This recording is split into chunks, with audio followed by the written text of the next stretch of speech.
ಸ್ಫೂರ್ತಿ ಸಲಹೆ ಕಾರ್ಯಕ್ರಮಕ್ಕೆ ಸ್ವಾಗತ. ಗಣಿತ ಪ್ರಶ್ನೆ ಪತ್ರಿಕೆಯಲ್ಲಿ ಕಡ್ಡಾಯವಾಗಿ 4 ಅಂಕಕ್ಕೆ ಬರುವಂತಹ ತ್ರಿಭುಜದ ಆಧಾರಿತ ಪ್ರಮೇಯಗಳು, ಇದನ್ನು ಸುಲಭವಾಗಿ ಬರೆಯುವುದು ಹೇಗೆ, 4ಕ್ಕೆ 4 ಅಂಕಗಳನ್ನು ಪಡೆದುಕೊಳ್ಳುವುದು ಹೇಗೆ ಅನ್ನೋದನ್ನ ಈ ಸಂಚಿಕೆಯಲ್ಲಿ ನೋಡೋಣ. 4 ಅಂಕದ ಪ್ರಮೇಯದಲ್ಲಿ ತ್ರಿಭುಜಗಳ ಆಧಾರದ ಮೇಲೆ 4 ಪ್ರಮೇಯಗಳನ್ನು ಕೇಳ್ಬೋದು. ಆದರೆ ಪರೀಕ್ಷೆಗೆ 2 ಪ್ರಮೇಯಗಳು ಕಲ್ತ್ರೆ ಸಾಕು. ಆ 2 ಪ್ರಮೇಯಗಳನ್ನು ಮಾತ್ರ ಇಲ್ಲಿ ನಾವು ನೋಡೋಣ.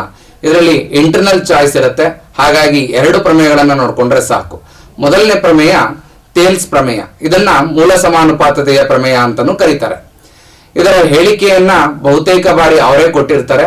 ಕೆಲವು ಬಾರಿ ಥೇಲ್ಸ್ನ ಪ್ರಮೇಯವನ್ನ ಹೇಳಿಕೆಯೊಂದಿಗೆ ನಿರೂಪಿಸಿ ಅಥವಾ ಸಾಧಿಸಿ ಅಂತ ಕೇಳ್ತಾರೆ. ಅವರ ಹೇಳಿಕೆಯನ್ನ ನೀವೇ ಬರಿಬೇಕಾಗತ್ತೆ.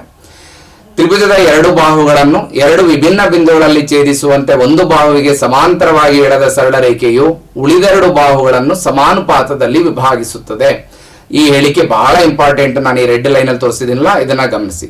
ಚಿತ್ರ, ಯಾವುದೇ ಪ್ರಮೇಯವನ್ನ ಬಿಡಿಸೋದಕ್ಕೆ ಮುಂಚೆ ಮೊದಲು ಚಿತ್ರವನ್ನ ಬರಿಬೇಕು. ಚಿತ್ರ ಬರಿದೆ ಇಡೀ ಪ್ರಮೇಯದ ಎಲ್ಲ ಹಂತಗಳನ್ನ ಬರೆದಿದ್ರು ಕೂಡ ಅಂಕಗಳನ್ನ ಅರ್ಧ ಅಂಕನೂ ಕೂಡ ಕೊಡೋದಿಲ್ಲ. ಹಾಗಾಗಿ ಮೊದಲು ಚಿತ್ರವನ್ನ ಬರೆದು ಉಳಿದ ಎಲ್ಲ ಹಂತಗಳನ್ನ ಬರೀರಿ. ಚಿತ್ರ ಈ ರೀತಿಯಾಗಿದೆ. ಸೊ ಇಲ್ಲಿ ABC ಒಂದು ತ್ರಿಭುಜ ಇದೆ. ದತ್ತ ABC ತ್ರಿಭುಜ ಡಿ ಯನ್ನ BCಗೆ ಸಮಾಂತರವಾಗಿ ಎಳೆದಿದ್ವಿ. ಇದು ಸಮಾಂತರ ಚಿಹ್ನೆ. ನಾವ್ ಏನ್ ಸಾಧಿಸ್ಬೇಕೋ ಅದು ಸಾಧನೀಯ. ಇದರಲ್ಲಿ ನಾವು ಸಾಧಿಸ್ಬೇಕಾಗಿರೋದೇನು ಅಂದ್ರೆ AD by BD AE by C ಗೆ ಸಮ ಎಂದು ಸಾಧಿಸ್ಬೇಕು. ಇದನ್ನ ಸಾಧಿಸೋದಿಕ್ಕೆ ನಾವು ಒಂದು ರಚನೆಯನ್ನ ಮಾಡ್ಕೊಳ್ತಾ ಇದ್ದೀವಿ. ಆ ರಚನೆ DC ಮತ್ತು EB ಗಳನ್ನ ಸೇರಿಸಬೇಕು. DC ಮತ್ತೆ EB ಗಳನ್ನ ಇಲ್ಲಿ ಚಿತ್ರದಲ್ಲಿ ತೋರಿಸಿದ ಹಾಗೆ ಸೇರಿಸಬೇಕು. ಇಲ್ಲಿ EN AB ಗೆ ಲಂಬವಾಗಿರುವಂತೆ, DM AC ಗೆ ಲಂಬವಾಗಿರುವಂತೆ ಎಳಿಬೇಕು. ಸೊ ಇದಿಷ್ಟು ರಚನೆ. ನಮ್ಗೆ ಈ ಸಾಧನೀಯ ಇದೆಯಲ್ಲ, ಇದನ್ನ ಚೆನ್ನಾಗಿ ನೆನ್ಪಿಟ್ಕೊಳ್ಳಿ. ಈ ಸಾಧನೀಯ ನಮ್ಮ ಸಾಧನೆಯ ಕಡೆಯ ಸ್ಟೆಪ್ ನಲ್ಲಿ ಇದು ಬರಲೇಬೇಕು. ಈಗ ನಾವು ಸಾಧನೆ ತಗೋಣ.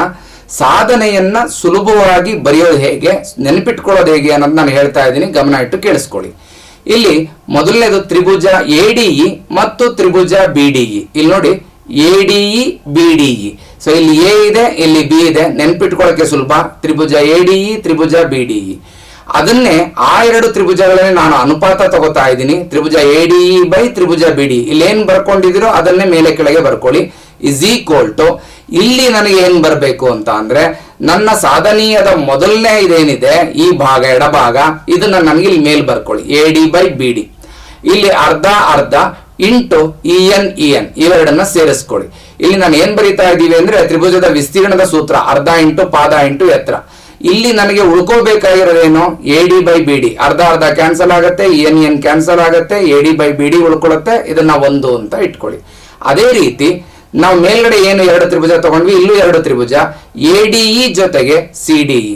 ಮೇಲ್ಗಡೆ ನಾನು ADE BDE ತಗೊಂಡಿದ್ದೀನಿ, ಇಲ್ಲಿ ADE CDE. ನೆನ್ಪಿಟ್ಕೊಳಕ್ ನೋಡಿ ಎಷ್ಟು ಸುಲಭವಾಗಿದೆ. ಅದನ್ನೇ ಮೇಲೆ ಕೆಳಗಡೆ ಬರ್ಕೊಳ್ಳಿ ಅನುಪಾತದ ರೀತಿಯಲ್ಲಿ. ಇಸ್ ಈಕ್ವಲ್ ಟು ಇಲ್ಲಿ ನನಗೆ ಏನ್ ಮೇಲೆ ಕೆಳಗೆ ಬರಬೇಕು ಅಂದ್ರೆ ನಮ್ಮ ಸಾಧನೀಯದ ಬಲಭಾಗ. ಈ ಸಾಧನೀಯದ ಬಲಭಾಗವನ್ನ ಮೇಲೆ ಕೆಳಗೆ ಬರ್ಕೊಳ್ಳಿ. ಅದಕ್ಕೆ ಅರ್ಧ ಅರ್ಧ DM ಅನ್ನ ಸೇರಿಸಿ ಅವೆಲ್ಲ ಕ್ಯಾನ್ಸಲ್ ಆಗುತ್ತೆ. ಉಳ್ಕೊಳ್ಳೋದು AE ಬೈ CV. ಅದನ್ನ 2 ಅಂತ ಇಟ್ಕೊಳ್ಳಿ. 1 ಮತ್ತು 2ರಿಂದ ಅಂತ ಹೇಳಿ ನಾನು ಏನು ಸಾಧನೀಯ ಬರ್ಕೊಂಡಿದ್ನೋ ಅದನ್ನ ತಗೊಂಡು ಬರೆದ್ರೆ ಸಾಕು.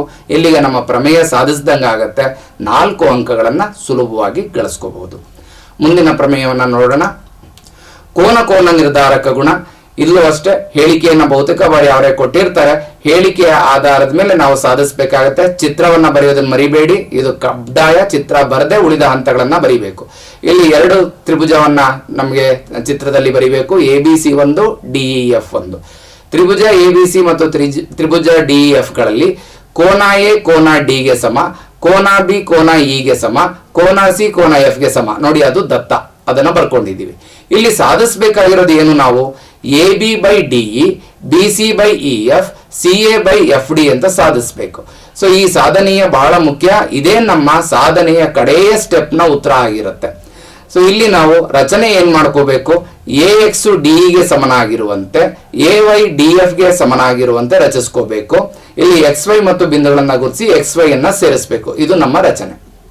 ಈ ರಚನೆಯಲ್ಲಿ ಒಂದೆರಡು ಸಣ್ಣ ಪುಟ್ಟ ತಪ್ಪಾದ್ರೂ ತೊಂದರೆ ಇಲ್ಲ, ಅದ್ರ ಬಗ್ಗೆ ತುಂಬಾ ವರಿ ಮಾಡಬೇಡಿ. ಜೊತೆಗೆ ಇಲ್ಲಿ ಮಕ್ಳುಗಳು ಸ್ವಲ್ಪ ಯೋಚನೆ ಮಾಡ್ತಾರೆ, ಏನಂದ್ರೆ BC ಬರಿಬೇಕಾ CB ಬರಿಬೇಕಾ, BC ಅಂದ್ರೂ ಒಂದೇ CB ಅಂದ್ರೂ ಒಂದೇ, ಅದೇನು ತಪ್ಪಾಗಲ್ಲ. AC CA FD DF ಅಕ್ಷರಗಳು ಆ ಕಡೆ ಈ ಕಡೆ ಆದ್ರೆ ಅವುಗಳಲ್ಲಿ ಏನೂ ತಪ್ಪು ಇಲ್ಲ. ಸೊ ಸಾಧನೆಯನ್ನ ನೋಡೋಣ. ಇಲ್ಲೂ ಅಷ್ಟೇ ಸುಲಭವಾಗಿ ನೋಡ್ಕೊಳ್ಳಿ.